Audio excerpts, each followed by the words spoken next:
Hi, I'm Kate Gleim from katiediddesign.com, and I'd like to share with you how to create a rice sheath.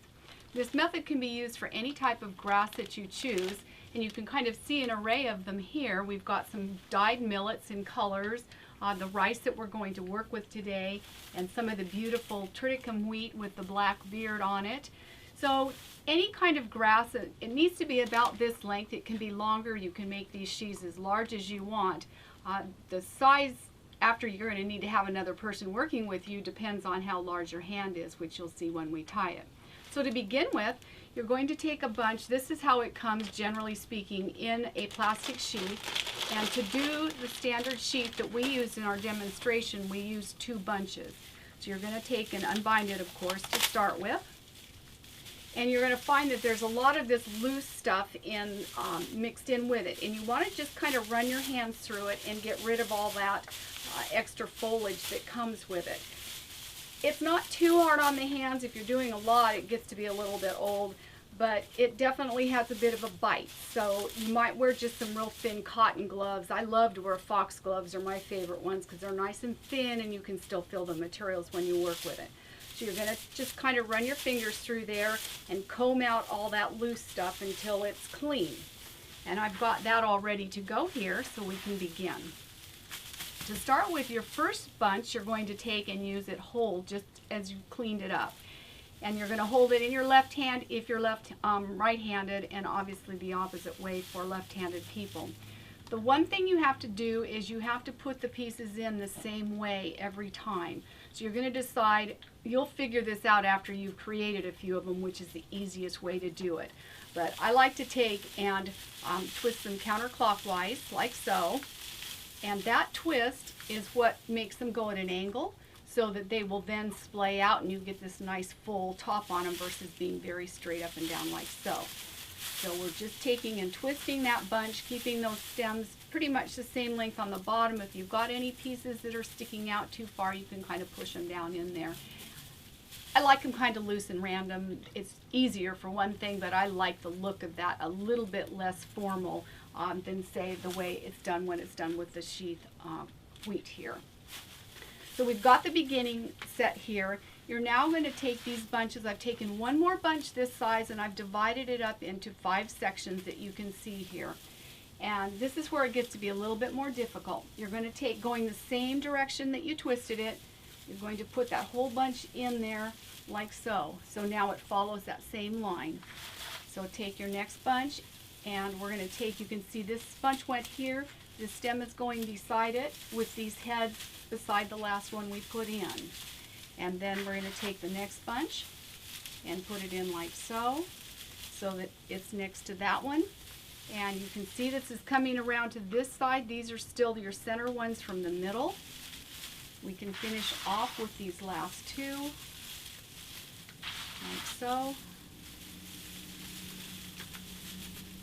And you've pretty much got your rice sheath ready to go. At this point we need to bind it. Your binding point's always where your hand is. So we're taking a wire. This is about a 20 gauge wire. You could use 19 gauge if you wanted to. It needs to be thin enough that you can manipulate it, but heavy enough that it'll hold the stems really well. And that's really going to be somewhere between a 20 and a 19. We're twisting this off, and this is where if you don't have really strong hands, you're going to want your pliers. The really important thing is that when you twist these wires, there's a little bit of a gap there underneath the twist right next to the rice sheath, and you need to pull that gap out. So you're going to pull that wire out like so and twist, and that's going to make it nice and tight so that the rice won't slip. Remember, if you twist it too far, you're going to end up with a bunch of rice all over the ground because the wire's going to snap. And we have our rice sheath ready to go. We'll now take this like so and just gather all of the stems up. Taking your printers, you can also use a really heavy-duty pair of scissors for this. Just remembering that the rice will be hard on the blade, so you don't want to use good ones for it. And cutting those all off the same length, like so. It will now stand up by itself. But they tend to want to spin a little bit and their balance isn't perfect. The more rice you put in there or any grass, the more it will be able to stand on its own. But with just the 2 bunches in there, I like to stabilize them, and I do that with a river cane. You can use bamboo. You could even use stems left over from a silk flower that you cut. And you're just going to hot glue them in here, like so. So we'll take some of our pan glue and run that right inside there. Whoops, got a little bit of a weak spot in that stem. Well, that's not very much fun when that happens. So let's just cut it off again. And we'll glue that in. Cutting this one the same length as the stems are. And 3 makes a great tripod, but tripods have all kinds of wonderful mechanics that make them stand up well.